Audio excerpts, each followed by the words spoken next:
잠이 오지 않아 TV를 켜보니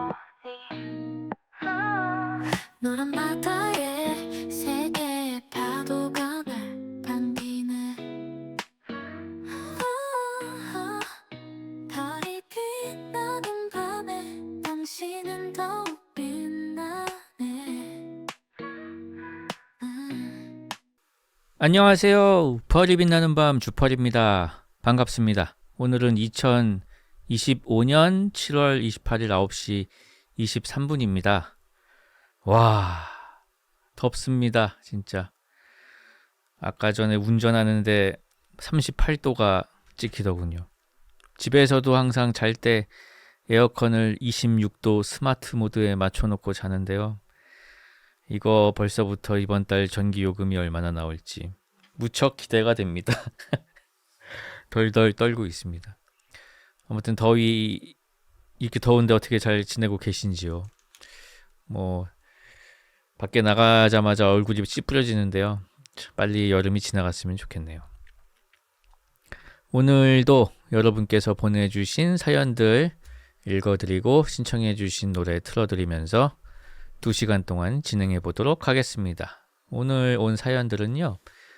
6월 17일에 온 사연들부터 읽어보도록 하겠습니다. 한 달이 좀 넘었네요. 구독, 후원 감사합니다.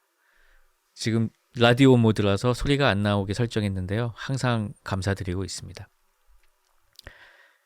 자, 그러면 첫 번째 사연 읽어보도록 하겠습니다. 안녕하세요. 군 시절 쭈펄님의 짬을 감명 깊게 읽으며 쭈펄님의 작품 세계에 입덕한 펄떡이입니다. 하지만 오늘 사연은 군대가 아닌 군 입대 직전에 떠났던 배낭여행에서 있었던 에피소드입니다. 대학교 1학년을 마치고 병역의 의무를 이행하기 위해서 입대 날짜를 받아놓은 상황에서 어떻게 하면 이 아까운 시간을 알차게 보낼 수 있을까 고민하다가 친구에게 배낭여행을 가보는 게 어떻겠냐는 아이디어를 냈습니다. 다행히 친구도 긍정적인 반응을 보였고 저와 친구는 단기 아르바이트로 여행에 필요한 경비를 마련한 뒤 여행 초보자에게 가장 두려운 여행지이자 그렇기에 더 도전하고 싶은 나라 인도에 가고자 비행기에 몸을 실었습니다. 지금 생각해보면 어떻게 첫 해외여행지로 인도에 갈 생각을 했을까? 저조차도 의아하지만 젊은 날의 객기 정도로 생각하고 있습니다. 기대 반 걱정 반으로 도착한 인도는 예상대로 호락호락한 곳이 아니었습니다. 저녁 비행기였던 탓에 공항 밖은 이미 어둠컴컴했고 원래도 영어를 잘하는 편은 아니지만 인도 사람들이 쓰는 영어는 도저히 제가 알아들을 수 없는 수준이었습니다. 또 당시엔 스마트폰도 없었을 때라 믿고 의지할 때라곤 한국에서 가져간 여행 책자 달랑 하나뿐이었습니다. 어떻게 겨우 택시를 잡아 타고 여행자들이 주로 머무는 파하르간지라는 지역으로 가고 있었습니다. 아니, 그곳으로 가는 줄 알았습니다. 택시기사가 저희를 내려준 곳은 어느 외진 곳에 있는 여행사였습니다. 저와 제 친구는 당황스럽고 화가 났지만 그렇다고 무슨 일이 생길지 모르는데 새벽에 인도의 밤거리를 배회할 수는 없는 노릇이었습니다. 어쩔 수 없이 저희는 여행사로 들어갔고 알고 봤더니 그 여행사와 택시기사는 한통속이었습니다. 아마 그런 식으로 여행자들을 데려와서 비싸게 여행 상품을 팔고 일정 커미션을 택시기사에게 주는 듯 했습니다. 저희는 배낭여행이 목적이었기 때문에 여행사를 끼고 여행을 할 생각은 전혀 없었고 더군다나 그런 식으로 강압적으로 덤탱이를 써가면서 여행을 하고 싶은 마음은 더더욱 없었습니다. 여행사 직원은 My friend, my brother 하며 친한 척을 해대고 다른 한국인들이 남기고 간 후기를 보여주며 회유하려고 했지만 저희가 너무 강경하게 나오자 안 되겠다 싶었는지 이내 포기하고 여행사 옆에 있는 호텔로 저희를 안내했습니다.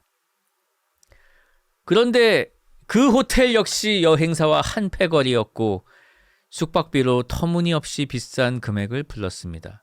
당시 인도 물가로 1박에 1만 원도 안 되는 가격에 묵을 수 있는 곳이 많았음에도 그 호텔은 1박에 몇만 원을 요구했습니다. 울며 겨자 먹기로 그곳에 머물게 된 저는 일단 가족들에게 사실을 알리고 도움을 요청했습니다. 마침 어머니 지인 중에 인도 여행을 다녀온 분이 계셨고 그분과 통화를 할 수 있어서 자초지종을 설명하고 어떻게 해야 할지 조언을 구했습니다. 비록 당장의 문제 해결은 어려웠지만 그래도 해외여행 첫날 겪게 된 사건으로 인한 불안감과 스트레스를 다소 가라앉힐 수 있었습니다. 다음 날 저와 제 친구는 한 달 정도로 계획했던 여행 계획을 일주일 정도로 단축할 생각을 하며 체크아웃을 하러 로비로 내려갔습니다. 참고로 숙박비는 아직 지불하지 않은 상태였습니다. 보통 체크인 시 숙박비를 지불하지만 너무 늦게 체크인한 탓에 체크아웃 시 지불해도 된다고 하여 그렇게 하기로 했기 때문입니다. 그런데 체크아웃을 하려는데 프론트 데스크 직원이 숙박비는 여행사 직원에게 지불하라는 것 아니겠습니까? 어째서인지 알 수는 없었지만 일단 알겠다고 하고 여행사 직원을 찾아갔습니다. 그런데 여행사 직원은 숙박비에 대한 언급은 일절하지 않으면서 원래 가려고 했던 목적지까지 태워주겠다고 하는 거 아니겠습니까? 아마도 호텔과 여행사의 의사소통에 오류가 있었던 것 같습니다. 저 역시 숙박비에 대한 얘기는 굳이 언급하지 않았고 그렇게 목적지까지 무사히 도착할 수 있었습니다. 결국 사기는 당했지만 금전적인 손해는 입지 않은 채 사건은 마무리되었습니다. 이후 저와 제 친구는 약 한 달가량 인도 북부를 여행하며 다양한 추억을 쌓았고 무사히 한국에 돌아올 수 있었습니다. 이런 걸 초심자의 행운이라고 할까요? 이상 조금 허술한 사기 수법 덕분에 오히려 돈이 굳어버린 럭키비키한 첫 해외 여행기였습니다. 신청곡은 제이슨 브라즈의 럭키 신청합니다 라는 사연이었습니다. 이야, 이거 대단하신데요, 이거. 그러니까 인도인한테 사기를 쳤다는 거잖아요, 인도에 가서. 아닌가? 아니, 그렇게 정리하면 좀 이상해지나? 아무튼 대단한 경험인 것 같습니다. 제이슨 브라즈의 럭키비키 럭키 듣겠습니다. 제이슨 브라즈의 럭키였습니다. 자, 다음 사연 읽어드리겠습니다. 안녕하세요, 펄디. 제가 얼마 전에 들었던 흥미로운 이야기와 함께 제 고민을 말씀드려볼까 합니다. 펄디는 인디언 옥수수밭 이야기를 아십니까? 어떤 인디언 부족의 성인식은 광활한 옥수수밭 앞에 일렬로 선 벌거벗은 인디언들로부터 시작이 되는데요. 그들은 옥수수밭을 직선으로 통과하면서 자기가 만난 옥수수 중에서 가장 큰 옥수수를 따와야 합니다.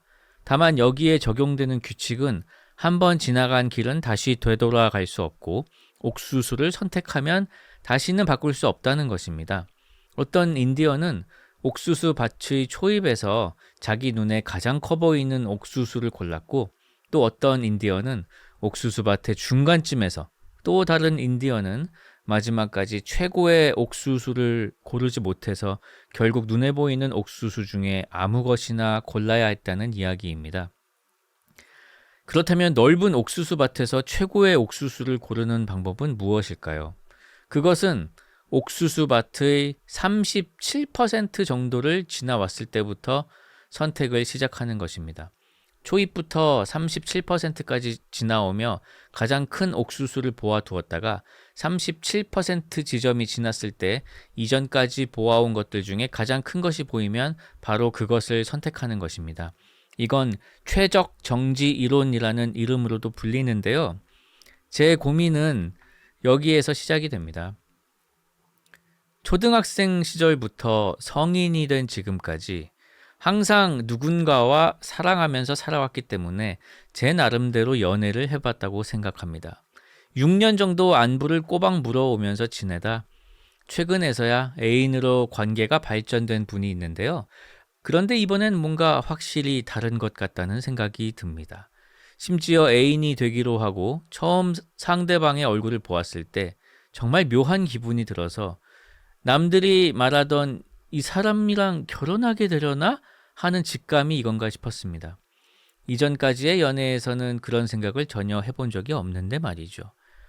옥수수밭 이론에 따르면 저는 제 연애 기회 중에 이제 60% 지점을 넘었습니다. 아직 20대 중후반 펄순이라 물론 결혼은 한참 이르지만 이 사람이라면 결혼을 할 수도 있으려나 싶고 가치 있는 미래가 구체적으로 상상이 되기도 합니다. 옥수수밭 이론에 매몰되어 있는 건 아니지만 그냥 이 사람과는 정말 오래 만나보고 싶어요. 펄디께서는 37% 이전에 결혼하신 것 같은데 사모님과 결혼을 결심하시게 된 이유나 주변의 다른 유부들에게서 들은 결혼을 결심하게 된 이유 혹은 결혼을 하려면 상대방에 대해 꼭 미리 알아둬야 하는 점이 있는지 궁금합니다. 다른 펄떡 펄스님들도 제가 들려드린 옥수수밭 이야기를 잊지 마시고 인생 최고의 애인을 놓치지 않으시길 바랍니다. 신청곡은 챗 베이커의 I Fall in Love Too Easily 입니다. 이런 사연이었습니다. 이야, 이런 이론이 있군요. 이거는 꼭 뭐 배우자가 아니더라도 뭔가를 선택해야 하는 상황에서 알고 있으면 꽤 괜찮은 이론인데요. 3분의 1 지점까지 눈대중으로 봐놓고 그 이후에는 그 데이터를 기반으로 제일 좋은 것을 고른다. 또 어디에 써먹을 수가 있을까요? 굉장히 흥미로운 이론 같습니다. 저는 전역하고 24살에 만나가지고 29살에 결혼을 했기 때문에 정말 초반 옥수수와 결혼을 했다고 봐야겠죠. 예, 뭐 아내도 마찬가지고요. 그냥 저는 뭐랄까요? 이게 탐스러운 옥수수인지 그런 생각 자체를 해본 적이 없어요. 그냥 내 옥수수라고만 생각을 했지 이게 뭐 이렇게 그런 비교나 아니면은 지금 옳은 선택을 했나 이런 생각은 딱히 해본 적이 없어가지고 뭐라고 참 말씀드리기가 어렵네요. 아무튼 지금 만나시는 분하고 잘 되시길 바라겠습니다. 일단 노래 듣겠습니다. 챗 베이커의 I Fall in Love Too Easily 듣겠습니다. 챗 베이커의 I Fall in Love Too Easily 였습니다. 자, 다음 사연 읽어드리겠습니다. 학생 때의 이야기입니다. 저랑 남자친구는 학교 공모전 준비해서 처음 만났어요. 저보다 2살 많은 선배였어요. 같이 준비하는 한 달 동안 저희는 빠르게 가까워졌고 자연스럽게 연인이 되었습니다. 그런데 만나면 만날수록 대화가 너무너무 안 통하는 거예요. 마치 다른 언어를 사용하는 것처럼요. 그러던 중에 전화 통화를 하다가 답답함이 최고로 달한 날, 저는 감정을 숨기지 못하고 지친 목소리로 이야기했습니다. 오빠, 우리는 말이 너무 안 통하는 것 같아. 솔직히 우리가 이걸 극복할 수 있을지 나는 모르겠어. 그 당시 제 남친은 이것을 이별 신호로 받아들이고 마음 정리를 시작했습니다. 저는 답답한 마음에 지친 것은 맞지만 헤어질 생각은 아니었거든요. 남친의 마음은 전혀 모른 채 약속이 있는 날 저는 룰루랄라 그의 집으로 갔습니다. 그리고 헤어지자는 얘기를 들었죠. 펄순아, 나는 이미 마음 정리를 다 했어. 나는 네가 그렇게 말해서 헤어지자는 줄 알았어. 오빠, 나는 그런 뜻이 아니었어. 저는 남친을 잡아보려고 했지만 연애할 때는 그렇게 다정했던 사람이 참 단호해지더라고요. 그런 남친의 마음을 알아채고 오늘이 마지막일 테니 하고 싶은 말이나 실컷 하고 가려고 했죠. 오빠를 만날 때는 뭐가 좋았고 뭐가 싫었고 오빠는 이래서 좋은 사람이고 구구절절 눈물과 함께 쏟아냈습니다. 남친은 곽 티슈 대신에 두루마리 휴지를 썼는데요. 제가 울면서 휴지를 다 쓰니까 새 두루마리 휴지도 꺼내주었습니다. 얘기를 다 마치고 나니 테이블 위에 휴지로 탑을 쌓았더군요. 그 휴지탑을 보니 실소가 나왔어요. 제 눈물 콧물이 묻은 것들이라서 직접 치우고 싶었는데 못 치우게 해서 그러지는 못했습니다. 그렇게 저는 약혼이라도 깨진 사람처럼 펑펑 울고 마지막 인사를 했습니다. 그날 비가 와서요. 다른 사람이 눈치 못 챌 테니까 길에서 눈물을 줄줄 흘리면서 걸어갔죠. 오빠가 잡아주면 좋겠다고 생각했습니다. 그런 저의 마음이 통했을까요? 5분 정도 걸어갔는데 기다리던 전화가 왔습니다. 오빠? 펄순아, 너 장갑 두고 갔어? 그 말을 듣고 기대가 한순간에 무너졌어요. 이 상황이 너무 어이가 없어서 웃으면서 그 자리에 그대로 주저앉았습니다. 저는 다시 돌아가서 장갑을 받아왔어요. 며칠 뒤에 전 남친을 학교에서 다시 마주쳤는데요. 머뭇거리는 저에게 인사를 먼저 건네줘서 고마웠습니다. 그 뒤로는 우연인지 한 번도 마주친 적이 없지만 잘 살고 있으면 좋겠네요. 신청곡은 리고베르타 반디니의 Canciones de Amor a Ti, 뜻은 당신을 위한 사랑 노래입니다. 따뜻한 노래입니다. 라는 사연이었습니다. 그렇군요. 마음이 아프군요. 다음부터는 장갑을 잊지 말고 잘 챙기시길 바라겠습니다. 그러면 또 사야 되잖아요. 노래 듣도록 하겠습니다. 다음 사연 읽어드리겠습니다. 안녕하세요, 펄디. 우리 할머니는요, 닭장을 정말 잘 만드신답니다. 혹시 방금 닭장? 할머니?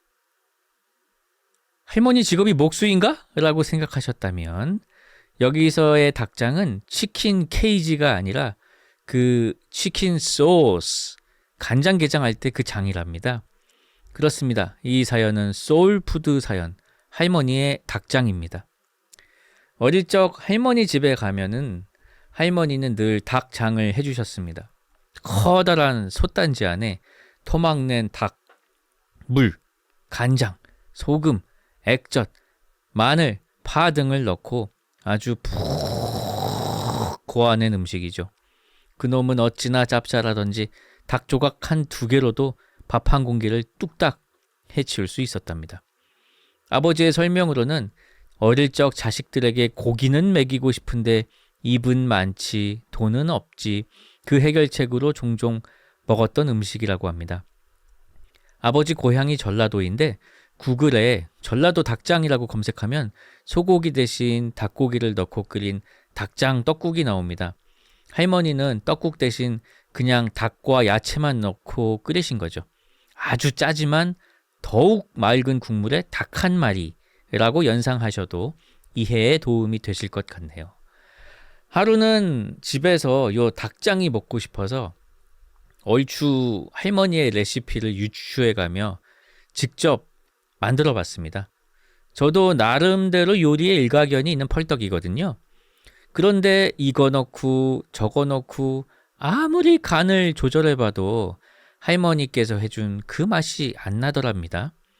아무래도 어렸을 적 먹었던 기억을 토대로 유추한 레시피이고 그때는 지금만큼의 요리에 식견이 없었거든요. 그렇다고 할머니에게 레시피를 물어보자니 건강 탓에 유선상의 복잡한 의사소통은 어려운 상태여서 포기했지요. 그렇게 그날은 이유를 찾지 못했습니다만 작년 추석 간만에 할머니의 닭장을 맛본 순간 바로 그 이유를 알아냈습니다. 홈메이드 액젓과 국간장도 이유에 큰 비중을 차지했지만 무엇보다 큰 이유는 바로 닭의 차이였습니다. 더 정확히는 닭기름. 할머니의 닭장은 토종닭을 사용했기에 그 특유의 깊고 진한 풍미가 국물에 듬뿍 녹아내렸던 겁니다. 닭의 차이가 느껴지십니까? 그날은 간만에 밥을 2공기 먹었다지요. 이 사연을 6월 중순에 보내드리니 아마 한여름에 읽히려나요? 우리 할머니 그리고 나 그리고 쭈펄 그리고 펄떡 펄순이들 모두 더위 조심하시고 손짓 한 번에 모기가 바로 잡히는 여름이 되시길 바랍니다. 라는 사연이었습니다. 이야, 이거는 정말 맛이 궁금하네요. 뭔가 짭조름한 국물에 닭 한 마리? 근데 국물은 오히려 더 맑다? 찜닭하고는 완전 다른 거죠? 아, 뭐지? 너무 먹어보고 싶은데? 저희 장모님한테 한번 여쭤봐야겠어요. 저희 장모님은 아마 아실지도 모르겠습니다. 아무튼 올해도 할머니의 닭장 맛있게 드시고 내년에도 또 내후년에도 할머니께서 만들어 주신 닭장 드시길 바랍니다. 신청해 주신 노래는요. 최유리의 잠수입니다. 자, 다음 사연 읽어드리겠습니다. 안녕하세요. 31살 펄청자입니다. 때는 2001년 제가 5살 때였는데요. 그 당시 저희 아버지는 어느 한 경상도의 시골 읍내에서 비디오 대여점을 하셨습니다. 당시 비디오 대여점이 하나둘 망해가던 시기였는데요. 안 그래도 늦게 차려버린 비디오 대여점이라 장사가 잘 안 되셨는지 항상 화가 나 계셨던 것 같아요. 저는 그 당시 시골 미취학 아동이 을에 그러하듯 어린이집이며 유치원 같은 생산적인 활동은 안 하고 집에서 쌀이나 과자 같은 걸 소비하고 있었는데 너무 무료한 나머지 달려라 왕바우였나? 무슨 만화를 몰래 꺼내서 보려고 카운터에 있던 걸 훔쳤던 것 같습니다. 그런데 하필 그 달려라 왕바우 비디오 케이스에 어른용 비디오가 들어 있었어요. 저는 무슨 내용인지는 모르겠지만 벌거벗은 사람들만 나오고 달려라 왕바우가 안 나와서 부모님에게 가서 왕바우가 안 나온다고 말을 했는데 글쎄 저에게 화를 내시는 게 아니겠습니까? 저는 그렇게 영문도 모르고 혼이 나고는 빤스 한 장 안 걸친 채로 비디오 가게 밖으로 쫓겨났습니다. 문 밖에는 학교를 마친 중고등학생들이 무리지어 가게 앞을 지나가고 있었습니다. 저는 제가 잘못했다고 생각되지 않은 일은 죽어도 사과를 안 했었는데 그때도 마찬가지였습니다. 비디오 대여점 문 앞을 그저 씩씩거리며 5분 동안 노려보던 5살 알몸뚱이는 그 작은 뇌로 근처에 있는 할아버지의 부동산에 잠깐 피신해야겠다고 마음을 먹고 그대로 야추를 덜렁거리며 중고등학생 형 누나들 사이를 내달렸습니다. 지금 생각해보면 300m 직진 후 우회전 50m만 하면 바로 나오는 길이었는데 5살의 능지로는 그게 어려웠나 봐요. 그 당시에도 되게 쉬운 길이라 생각했는데 그 짧은 길을 가다가 그만 길을 잃어버렸습니다. 당시 어머니께서는 미술학원을 운영하셨는데 가끔 학원에 놀러 갔다가 본 누나가 앞에서 걸어가는 게 아니겠어요? 저는 도움을 구하고자 창피한 건 하나도 생각 안 하고 누나를 뒤에서 불렀습니다. 근데 모르는 사람이었어요. 그냥 빨개 벗고 모르는 고등학생 누나를 불러서 온 묻힌 5살 미취학 알몸 괴인만 있었습니다. 저는 안 놀란 척하며 뒷걸음질을 쳐서 다시 전봇대 옆에 2시간 정도 앉아 있다가 동네 사람들에게 소문이 나서 집으로 이송되어 두드려 맞았답니다. 흑역사 사연이자 꿀팁 사연이에요. 여러분은 혹시나 알몸으로 쫓겨나게 된다면 반드시 집 앞에서 가만히 기다리세요. 항상 잘 듣고 있습니다. 사랑합니다. 주팔님. 노래는 아무거나 틀어주십시오. 라는 사연이었습니다.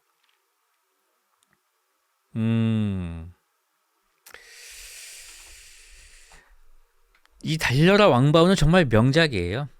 말 중에 왕이라네 누가 뭐라고 해도 말 중에 왕이라네 뭐 이런 노래가 있습니다. 한번 들어볼까요? 자, 뿡야뿡야 왕바우 엔딩곡 말 중에 왕이라네였습니다.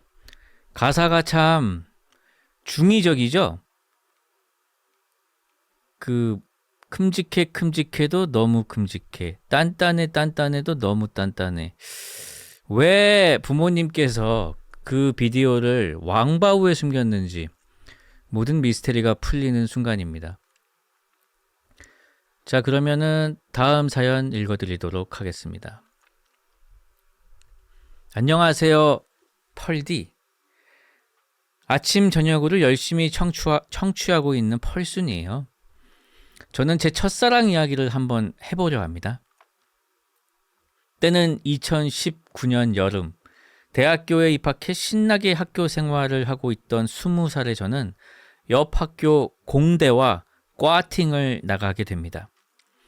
음대생이었던 저는 공대 남자에 대한 환상이 있었지만 과팅에서 만난 사람과 연애하기는 쉽지 않다는 것을 알기에 친구들에게는 그냥 친구 사귀러 가는 거지. 난 무조건 군대 갔다 온 오빠만 만날 거야 라고 말하고 다녔더랬죠. 시간이 흘러 과팅을 하는 날이 되었습니다. 저희가 이자카야 집에 먼저 도착해 기다렸고요. 몇 분 뒤에 상대 남자 학우들이 들어왔습니다. 첫인상은 꽂히는 친구가 없었어요. 그냥 친구 사귀러 간 거 맞냐고요? 하하하. 서로 소개를 하고 술을 마시며 이야기를 나누다가 여자들의 화장실 타임을 가지게 되었습니다. 이것은 무엇이냐? 화장실에서 화장을 고치며 각자 마음에 드는 사람이 누군지 선포하는 그런 중요한 자리예요. 하나둘씩 말하기 시작했고요. 2명의 친구가 한 사람을 지목하더군요. 저도 괜찮다라고 생각하던 바로 그 친구였습니다. 그 남학생을 두부라고 칭하겠습니다. 저희는 서로의 노선을 파악한 후 자리로 돌아갔습니다. 다들 어떤 술 게임을 할지 고민하던 중 상대 쪽에서 고전 게임 중 하나인 소지품 고르기를 하자더군요. 저희 엄마 세대에서 많이 했다고 들었는데 그렇게 소지품 고르기를 하게 되었습니다. 어라? 그런데 두부가 제 소지품을 고르는 게 아니겠어요? 이후 자리를 옮기게 되었고 저는 두부의 옆자리에 앉게 되었습니다. 두부는 상당히 소심해 보였고 부끄러움이 많아 보였어요. 제가 꽤나 당돌하게 아이 컨택을 하면 얼굴이 빨개지며 고개를 돌리더군요. 이런 아마추어 같은 행동들이 꽤나 귀엽더랬지요. 그치만 인간적인 호감일 뿐 소극적인 모습에 역시 친구로 사귀어야겠다는 생각이 들었습니다. 그렇게 재미있게 놀던 중 상대편의 다른 남자와 제가 남게 되었어요. 근데 그 친구가 저에게 두부가 헤어질 때 네 번호 딸 거야. 네가 마음에 든대. 라고 말하는 게 아니겠어요?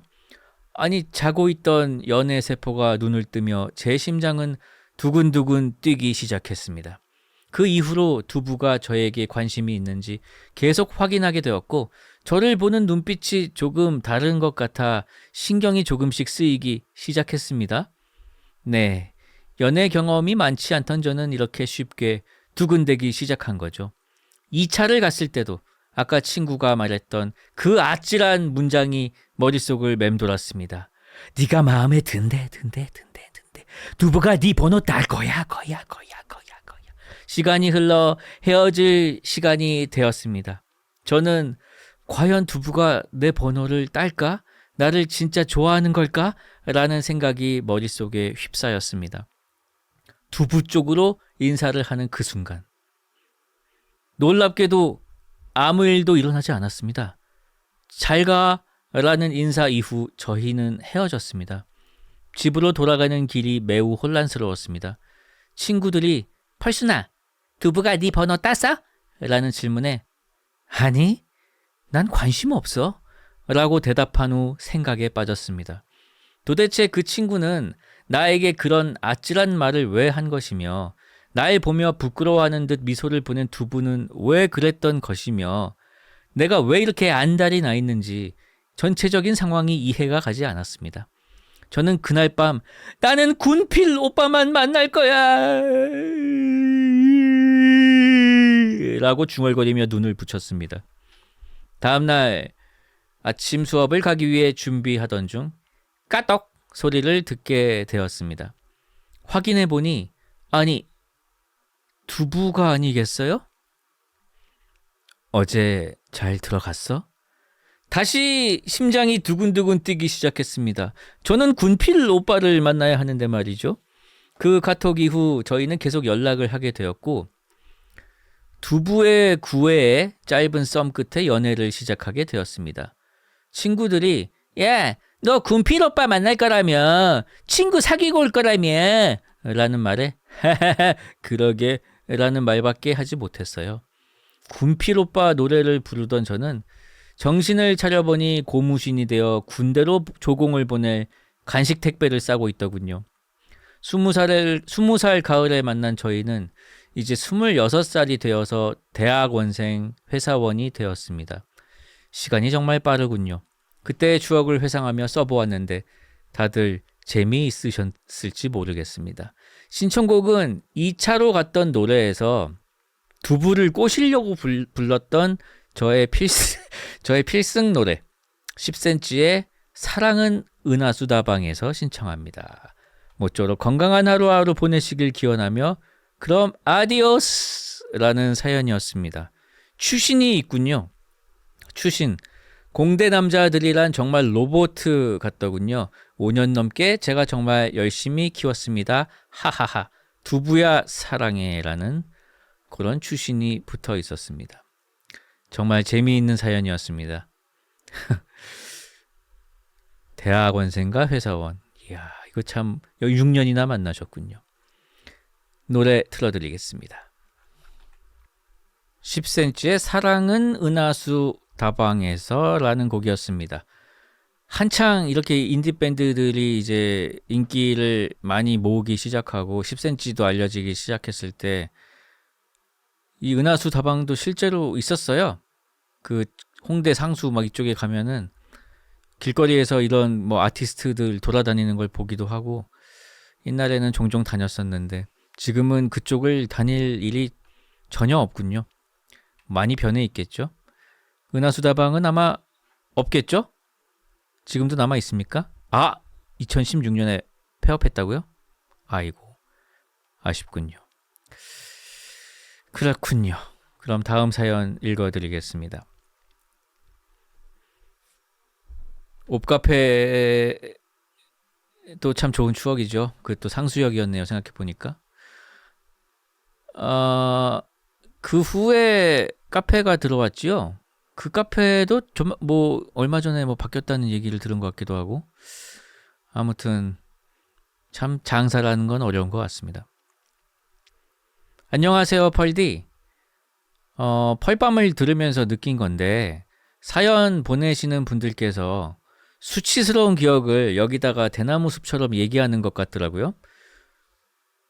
저도 살아오면서 그런 일을 왕왕 있었던 것 같은데 남아있는 기억은 단 하나도 없습니다. 왜냐하면 저는 기억을 100% 지워버리는 방법을 알기 때문입니다. 그게 어떻게 가능하냐고요? 뭐 바다로 뒤통수를 후려치고 그런 거 아닙니다.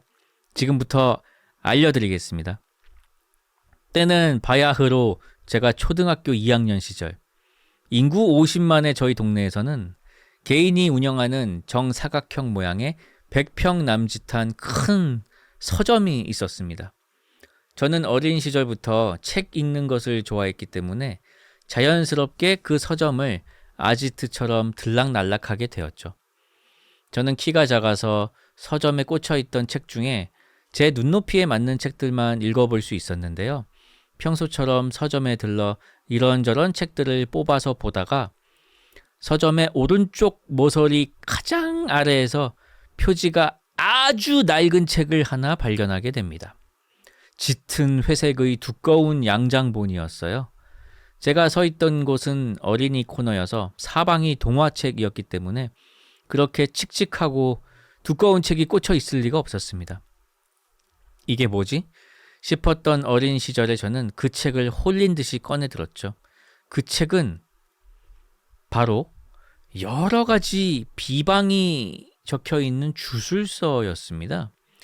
어디 소설에 나올 법한 이야기잖아요.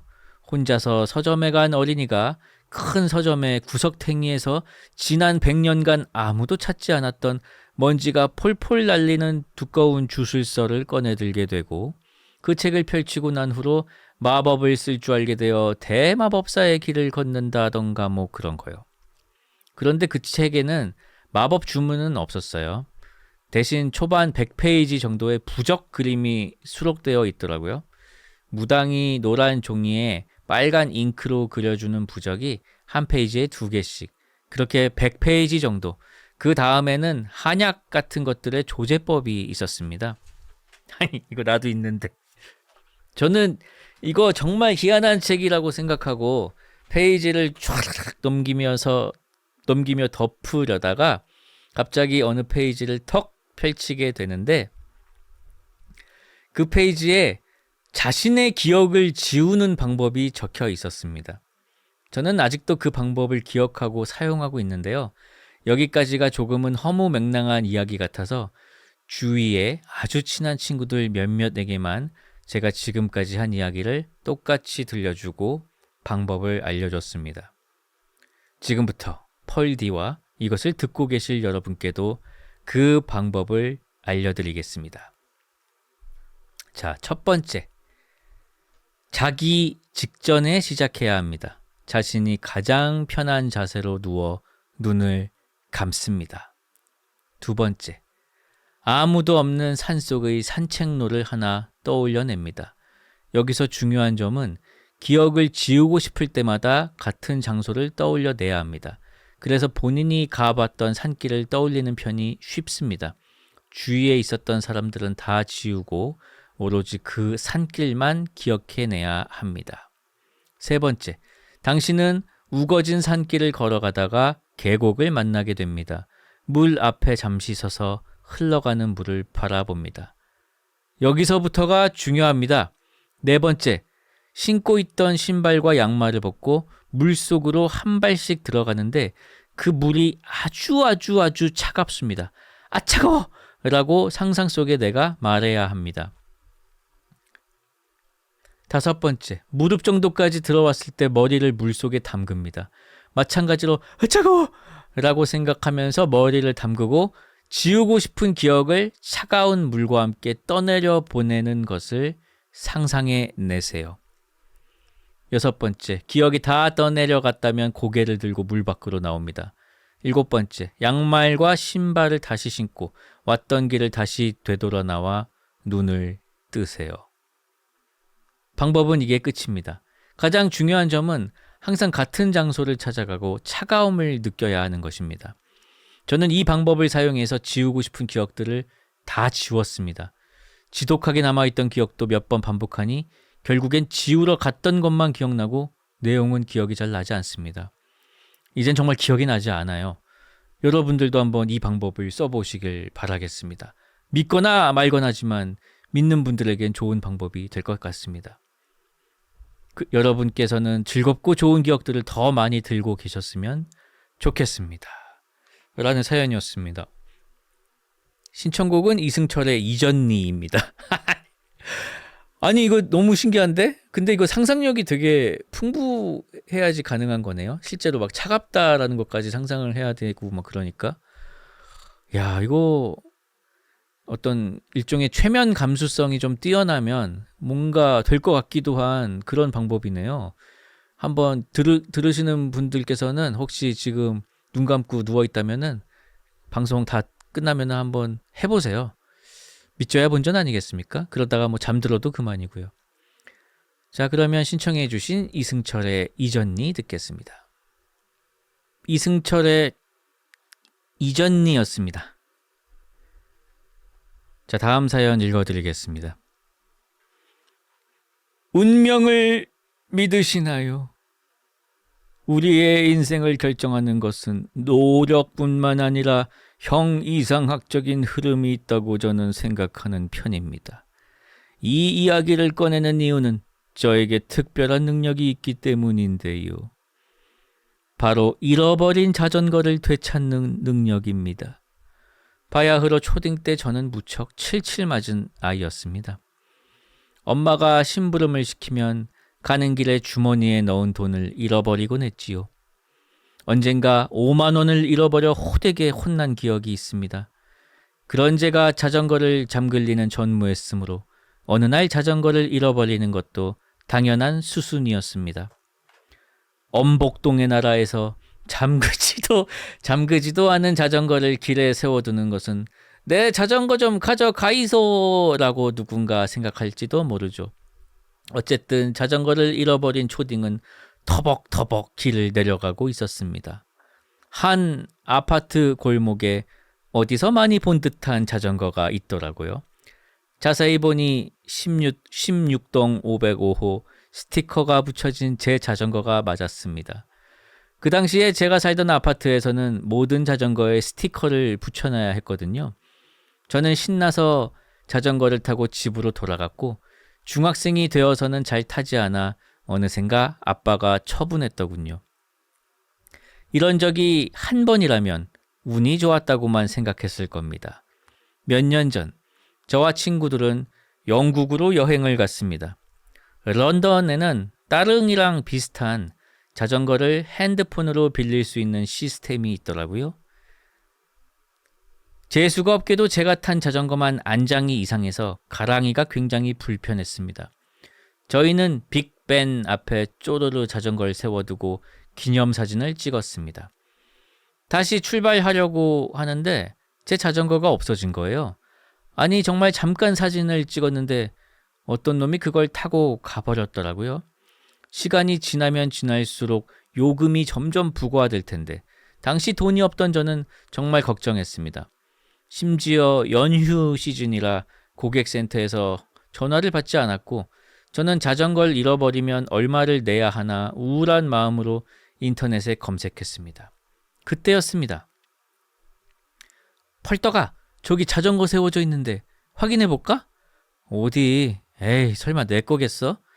친구들은 모두 자전거를 반납했고 길에 홀로 세워진 자전거에 저희는 다가갔습니다.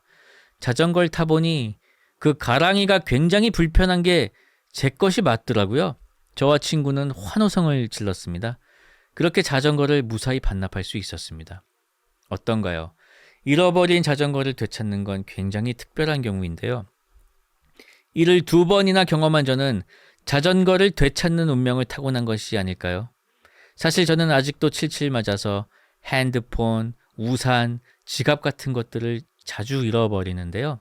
그것들을 거의 되찾지 못해서 세상이 저에게 자전거만큼은 돌려주는 게 아닌가 생각합니다.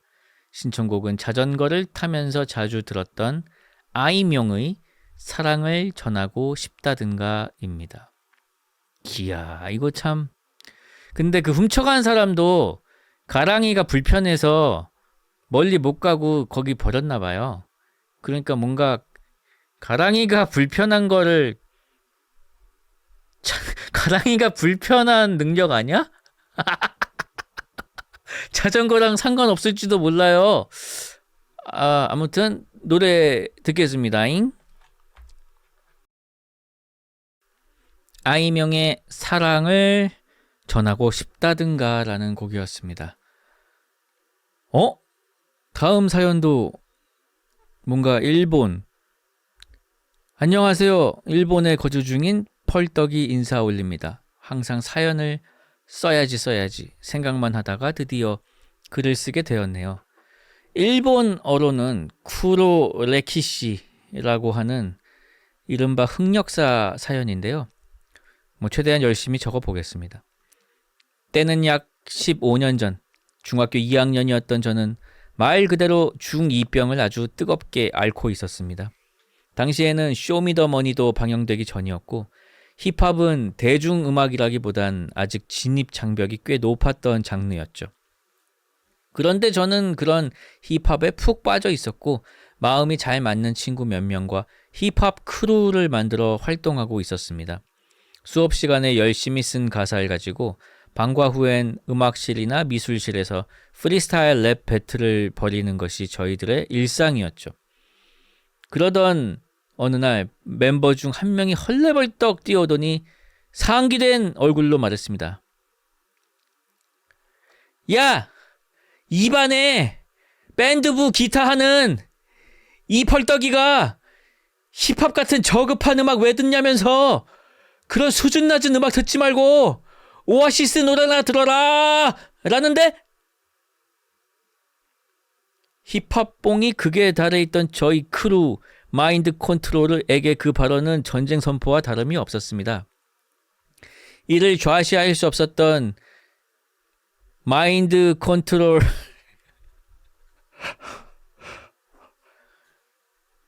마인드 컨트롤의 MC였던 저는 전통적인 힙합의 문화인 디스로 대응하기로 결정했습니다. 8명에 달했던 멤버들은 각자 16마디 분량의 가사를 쓰고 힙합 커뮤니티 힙합 플레이야에서 무료로 비트를 다운받아 디스곡 거사를 제작했습니다. 영어로 빅 이벤트. 약 한 달 동안 매일 연습을 거듭했는데요.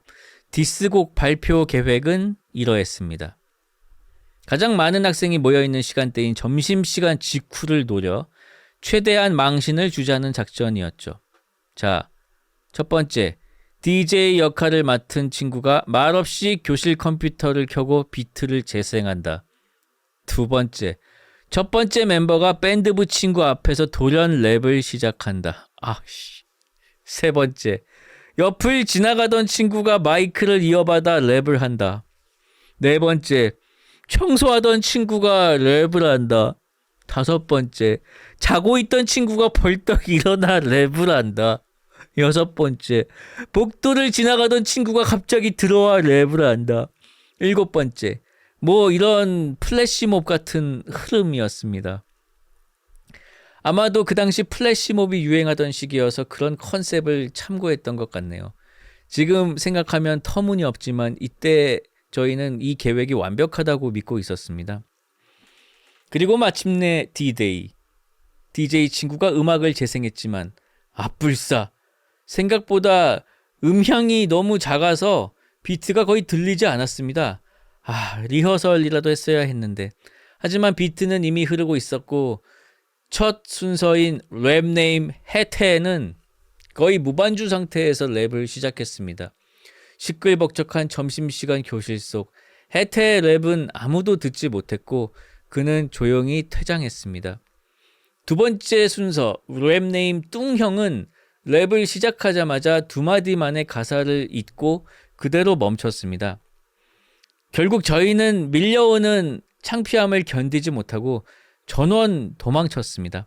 다행히 저는 8번째 마지막 순서였기 때문에 이 사태와는 무관한 척 할 수 있었습니다. 불행 중 다행이었던 것은 당시 현장에 있던 친구들 대부분이 저희가 뭘 하려던 건지조차 몰랐다는 것입니다. 전혀 들리지 않았던 디스곡 거사는 그렇게 거하게 망하고 말았습니다. 이후에는 그 밴드부 친구와도 사이좋게 지냈던 것 같은데 워낙 오래된 일이라 기억이 가물가물하네요.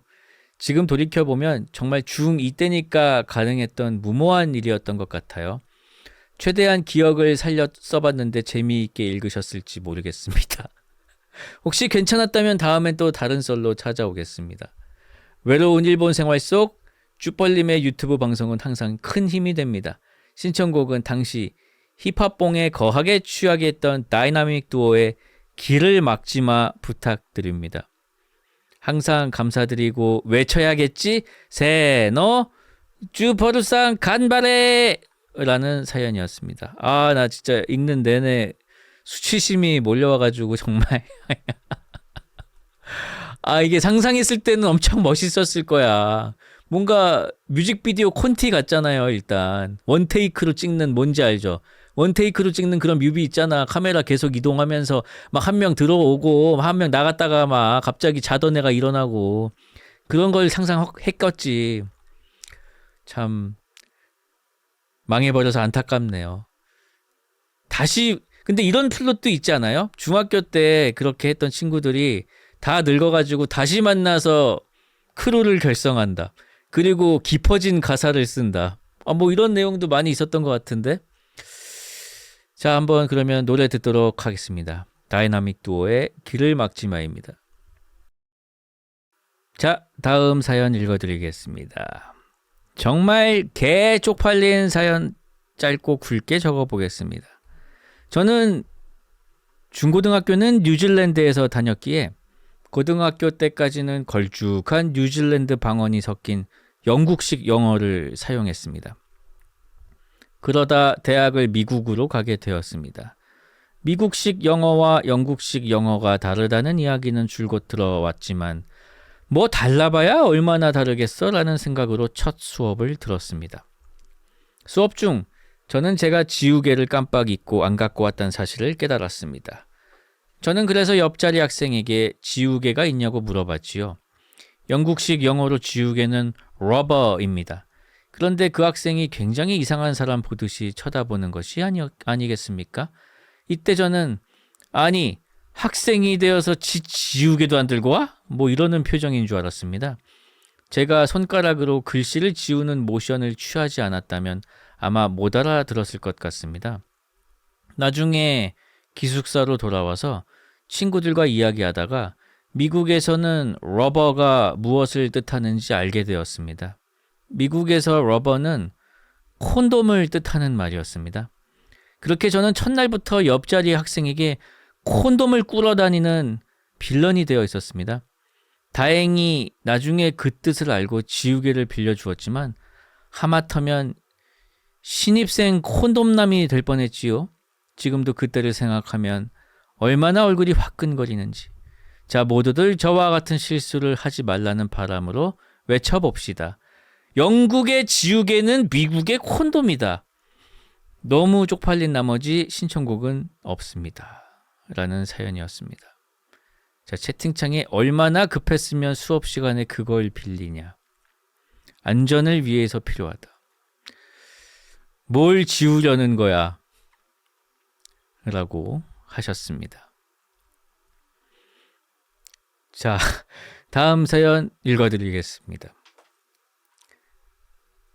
안녕하세요. 쭈펄님, 펄밤을 들으며 연구하고 있는 대학원생 펄떡이입니다.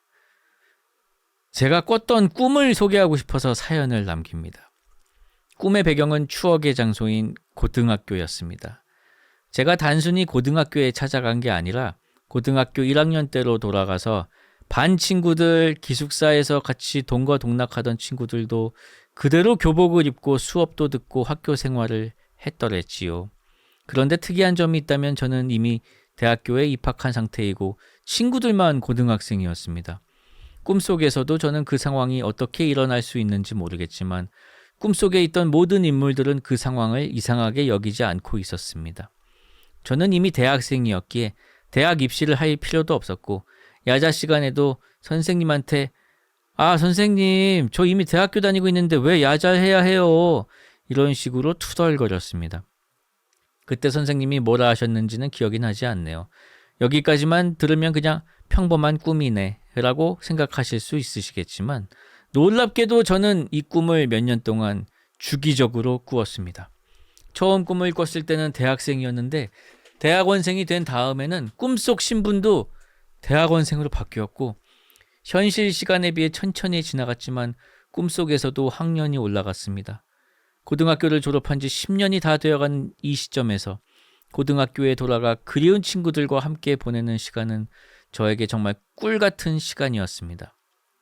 물론 저는 입시를 하지 않아 친구들과 달리 책임 없는 쾌락을 즐길 수 있었지요. 그렇게 시간이 흘러 어느덧 수능을 보고 졸업하는 날이 되었습니다. 꿈이라는 것을 알고 있었지만 몇 년 동안 똑같은 꿈을 꾸며 늘 보던 친구들과 헤어진다는 생각에 조금 아쉬웠습니다. 졸업이 끝나고 8년 전 그날처럼 졸업식을 친구들과 같이 사진을 찍고 선생님들께 인사를 드리며 꿈이 끝났습니다. 그런데 놀랍게도 꿈에서 졸업을 한 이후로 1년 가까이 이 꿈을 더 이상 꾸지 않고 있습니다. 도대체 이 꿈은 어떤 의미가 있을까요? 단순히 그때 그 시절을 그리워하는 무의식의 내면이 반영된 것일까요? 이제는 더 이상 찾아오지 않는 그 꿈이 왠지 모르게 아쉽기만 한 요즘입니다. 신청곡은 엠믹스 회원님이 커버하신 데자부입니다. 들어주셔서 감사합니다. 그 채팅창에 과거가 그립다 이꼬르 현재가 버겁다라는데요. 일리가 있는 것 같습니다. 졸업하고 나서 다시 안 나온다는 거는 아까 읽었던 사연과도 뭔가 일맥상통하는 것 같습니다. 그 차가운 물에 흘려보내면 그 다음에는 기억이 사라지는 것처럼 이 무의식 속에서도 뭔가 마무리 지어졌기 때문에 더 이상 안 나오는 게 아닐까요? 참 인간의 머릿속은 신비로운 것 같습니다. 신청해주신 엠믹스 회원님의 노래 듣도록 하겠습니다. 오회원의 데자부였습니다. 안녕하세요. 오늘은 민망했던 일이 생각나서 글을 써봅니다. 때는 대학교 1학년, 같은 과 친구들이랑 명동으로 놀러 갔었지요.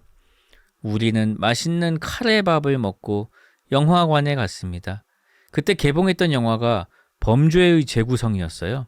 반전과 스릴이 넘치던 작품으로 유명했었죠. 그런데 이미 본 친구도 있었고 다른 친구들이 폭력적인 범죄 영화는 무서워서 못 보겠다고 했어요. 재미있는 영화인데 한번 보자고 했지만 다른 영화를 보자는 의견이 더 많아서 그러기로 했습니다. 당시에는 키오스크라는 게 없어서 직원에게 발권을 했는데요. 저희가 8명 정도로 인원도 좀 있고 시간에 맞는 영화를 고민하고 있으니 직원이 그럼 이 영화를 보라면서 추천을 해줬어요. 포스터에 유명한 배우들이 보였고 저희는 영화를 보러 들어갔습니다. 그런데 세상에 이럴 수가. 영화를 보다 보니 주인공 배우가 막 나체로 나오는 겁니다. 막 서로 홀딱 벗고 막 서로 막 샤워를 막 구석구석 씻겨주는 장면이 막 저희는 대학생 1학년이었고요. 남자 여자 동기들이 같이 있었고요. 어쩌지 남자 동기들은 오우 하면서 신나했고요. 여자 동기들은 충격을 받고 몇 명은 영화관을 도망치듯 나갔습니다. 그 후로는 저도 무슨 장면이 있었는지 영화가 무슨 내용이었는지 기억이 잘 안 나요. 아마 자는 척을 했던 것 같습니다. 그래서 그 영화가 무엇이냐? 그건 바로 홍상수 감독님의 여자는 남자의 미래다입니다. 우리는 영화관 직원을 원망하며 영화가 끝난 후 따지러 갔지만 그 직원을 찾아볼 수 없었어요. 아니 직원이 이래도 되는 겁니까? 최장. 우리는 막 서로 눈치를 보면서 도망갔던 친구들을 찾으러 갔어요. 무슨 영화인지도 감독이 누구인지도 몰랐던 그때는 뭐 이딴 영화가 다 있냐며 신나게 욕을 해댔죠. 친구들이 괜찮다고 모르고 본 건데 어떠냐며 웃어 넘겼어요. 세월이 지나서 생각하면 그저 웃긴 일이지만 그때는 정말 민망했어요.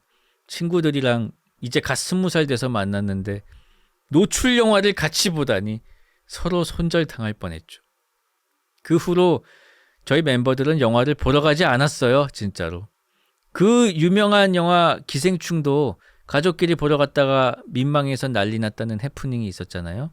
영화 보러 갈 때는 꼭꼭 내용을 살펴보고 가세요. 읽어주셔서 감사합니다. 더운 여름 건강 잘 챙기세요. 하나 둘 셋 주펄 화이팅 이라는 사연이었습니다. 20살이면은 꽤나 민망할 수 있겠군요. 그 화면이 크고 또 뭔가 채널을 돌릴 수가 없잖아요. 영화관은 일단 눈 뜨고 당해야 되는 거잖아요. 그래서 그 가득 찬 화면에 이렇게 살색이 가득 차게 되면은 굉장히 민망할 수 있죠. 저도 몇 번 그랬던 기억이 있었던 것 같은데 정확히 기억은 안 납니다. 그러니까 영화를 저도 이제 좋아하니까 종종 뭐 예상치 못한 장면이 나올 때가 있잖아요. 그때 제가 어떻게 했는지 저도 잘 기억이 안 나네요. 저는 그냥 침만 꼴깍꼴깍 삼키면서 화면을 봤던 것 같기도 하고요.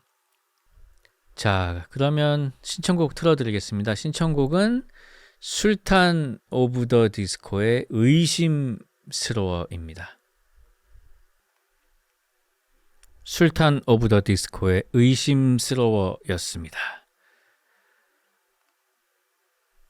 다음 사연입니다. 안녕하세요 주펄님. 저는 20대 펄순이입니다. 바로 이틀 전에 일어난 따끈따끈한 이야기를 사연으로 남겨봅니다. 제목은 혹 때려다 쌀 한 가마니 붙인 이야기입니다. 저는 아이폰과 아이패드를 사용하고 있어서 연동성을 위해 아이클라우드 50기가를 구독 중이었습니다. 하지만 대학생이라 자료가 이것저것 쌓이다 보니 한 달 전부터 클라우드 용량이 다 차서 백업을 못하고 있으니 빨리 요금제를 업그레이드 하라는 메일이 자꾸 오더군요. 현재 요금제는 한 달에 1,100원이고 그 다음 요금제 200기가는 한 달에 4,400원입니다. 학식 먹을 돈도 아까워서 매일 삼각김밥 2개로 끼니를 해결하는 저에게 4,400원은 너무나 큰 돈이었습니다. 통신비, 교통비, 음악 스트리밍 어플까지 하면 구독료가 한 달에 너무 많이 나가게 되거든요. 그래서 저는 현재 클라우드에 올라간 약 4,000장의 사진을 가족 사진 저장하는 아버지의 외장 하드에 옮겨놓고 용량을 확보하리라는 원대한 계획을 세웠고 즉시 PC의 외장 하드와 저의 아이폰을 연결하였지요. 하지만 저는 USB에 옮기는 것처럼 복사 붙여넣기만 하면 되겠지 정도의 지식만을 가지고 있었습니다. 약 15기가 정도의 사진을 한 번에 붙여넣기 하니 외장 하드에는 3분의 1 정도만 옮겨지는 게 아니겠어요? 저는 이거 왜 이러지? 하고 다시 외장 하드에 사진을 붙여 넣었습니다. 그런데 갑자기 외장 하드에서 삐삐삐 하는 소리가 나는 것이었습니다. 저는 당황한 나머지 그냥 케이블을 PC에서 확 빼버리고 말았습니다. 외장 하드에 대해 아무 정보도 없는 저는 다시 케이블을 PC에 연결하였고 이번에는 꽂자마자 삐삐삐 소리가 나서 좋됐다! 라는 생각과 동시에 케이블을 또 확 빼버렸습니다. 그리고 인터넷을 뒤져보니 저처럼 케이블을 빼는 것이 아니라 안전하게 해제를 하고 분리를 해야 한다는 것과 저처럼 하면 데이터 손상의 위험이 있기 때문에 절대 전원을 다시 연결하지 말고 복구센터에 찾아가야 한다는 절망적인 소식을 접하고 말았습니다. 이 업체 저 업체 찾아보니 복구비는 대략 20만 원, 클라우드 구독비를 4,000원으로 하면 50개월, 4년하고도 2개월을 구독할 수 있는 돈.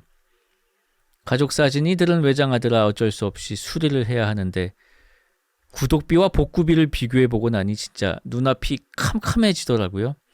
다행히도 부모님이 절반은 주셔서 복구 비용에 보탰지만 외장 하드는 오래된 걸 쓰면 안 된다는 교훈을 10만 원 주고 얻게 되었습니다.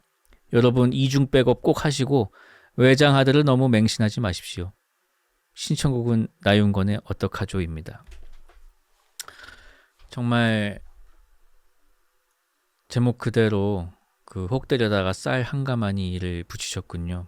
근데 저도 뭐 이런 기억이 있어가지고 저는요 예전에 SSD라는 게 처음 나온 거예요. 이거는 그냥 일반 하드하고 다르다.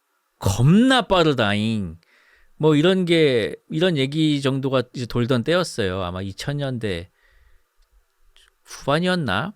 그래서 이제 하나를 샀어요. 80기가짜리를.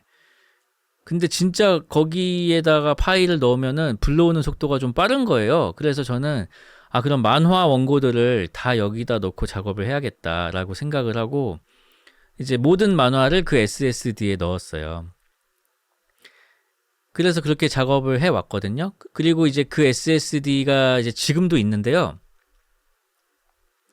안 열려요. 읽히지가 않아요. 거기 제 모든 만화가 들어있어요. 뭐 짬, 무한동력, 신과 함께까지 들어있어요. 그 이후의 만화들은 이제 꽉 차서 그 다른 폴더에 있는데요. 아무튼 그 하드에 저의 2010년대까지의 만화가 다 들어있는데 안 열려요. 지금도. 근데 뭐 10년째 사실 딱히 그 파일들을 열어볼 일들이 없어서 이미 인터넷에 다 있기도 하고 뭐 불편한 일은 없는데요. 물론 이제 원본 파일들이죠. 그거는 이제 PSD, 그러니까 수정할 수 있는 고화질 파일들인데 굳이 뭐 쓸 일은 없는데 아무튼 저는 그 옛날 저의 만화들이 지금 망가진 하드에 들어 있습니다. 근데도 복구할 생각을 안 하는 나 정상인가요? 자, 신청해 주신 나윤건의 어떡하죠? 듣도록 하겠습니다. 나윤건의 어떡하죠? 였습니다. 부디 복구 잘 하셔서 사진들을 잘 살리시길 바라겠습니다. 자, 다음 사연입니다. 안녕하세요, 주펄님. 라디오도 잘 듣고 방송도 잘 보고 있는 정택입니다. 제 이름 한번 불러주시면 기쁠 것 같습니다. 저는 타국, 일본 삿포로에서 스스로 망신살을 뻗친 사연을 남겨보려 합니다. 지난 5월 저는 혼자 삿포로 여행을 떠났습니다. 혼자 여행의 즐거움 중 하나는 관광 일정을 마치고 저녁에는 현지인만 아는 야키토리나 이자카야에 가서 맛있는 안주와 생맥주 한 잔을 마음 편히 즐기는 것인데요. 저를 아는 사람이 없는 곳이라 눈치 볼 필요 없이 시간을 보내는 그 분위기가 참 좋습니다. 그래서 가능한 한 현지인에게만 알려진 가게를 찾아다닌답니다. 이번 여행에서도 매일 저녁 술집을 찾았고 문제의 날은 여행 셋째 날이었습니다. 꽤 넓은 가게임에도 이른 시간이라 손님이 한 명도 없더군요. 살짝 긴장하며 들어섰는데 대학생 정도로 보이는 아르바이트생들이 무척 친절해서 일본어를 전혀 못하는 저도 기분 좋게 술과 안주를 즐길 수 있었습니다. 1시간쯤 흘렀을까요? 취기가 오를 무렵 가게 스피커에서 SES의 감사 안으며가 흘러나왔습니다. 가게에 손님이 나 혼자니까 내가 한국에서 온 걸 알고 한국 노래를 틀어준 건가? 하는 감동이 밀려왔죠. 근데 일본어 버전이었고요. 그 K-팝이 아니라는 점이 살짝 의아했지만 마음은 이미 울렁이고 있었습니다.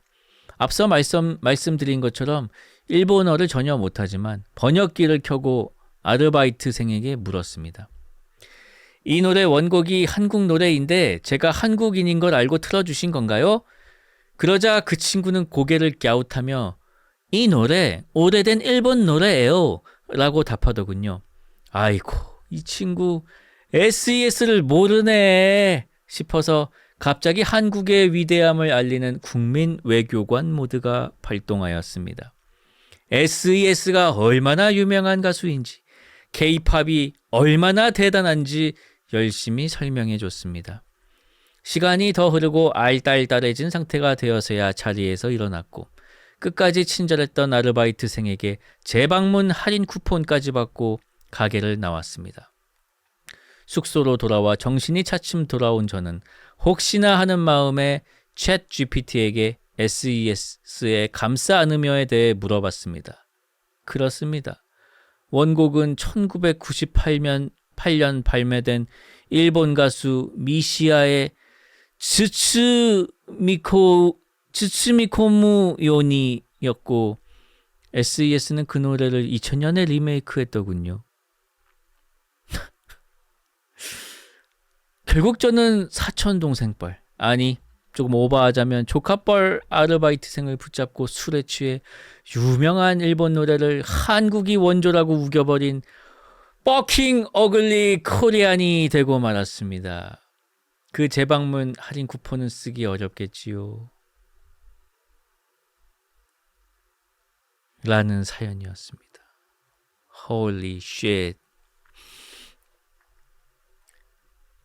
노래가 너무 궁금하지 않아요? 일단 한번 미시아의 스스미코무 요니를 한번 좀 들어보겠습니다. 미샤의 감싸 안으며 원곡이었습니다. 이게 원곡이었군요. 전 들으면서 느낀 건데 SES 버전이 좀 더 뭐랄까요, 바다님의 보컬이 시원한 느낌이 있어서 제 취향에는 더 좋은 것 같습니다. 아무튼 사연 잘 들었고요. 오늘 준비한 사연들은 여기까지입니다. 사연 보내주셔서 감사하고, 그리고 진실게임 사연들이 한 2-3개 정도만 더 오면 특집을 한번 준비할 수 있을 것 같습니다. 그 진짜 같은 개뻥 사연, 개뻥 같은 진짜 사연 보내주시면 고맙겠고요.